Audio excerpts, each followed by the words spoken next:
আমি বিএনপিকে ভালোবাসি জিয়াউর রহমানের কারণে। আমি বিএনপিকে ভালোবাসি খালেদা জিয়ার কারণে। যারা ছিল অপ্রতিরোধ্য, যারা ছিল বাঘের মতো সিংহর মতো গর্জিত, যাদের সামনে কখনোই কোনো শত্রু মাথা তুলে দাঁড়াইতে পারে না, যারা শত্রুর চোখে চোখ রেখে কথা বলতো, শত্রুকে ভয় পাইতো না কখনো।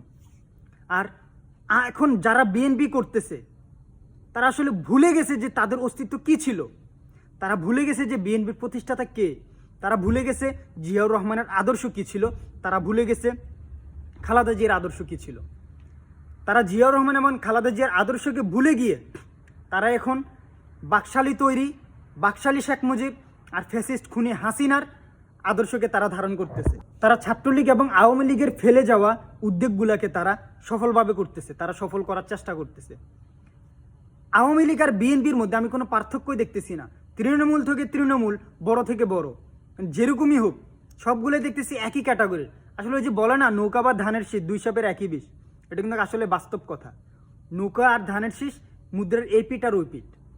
এরা আসলে ভাই ভাই। বিএনপি আওয়ামী লীগ ভাই ভাই, জনগণের ছাড় নাই।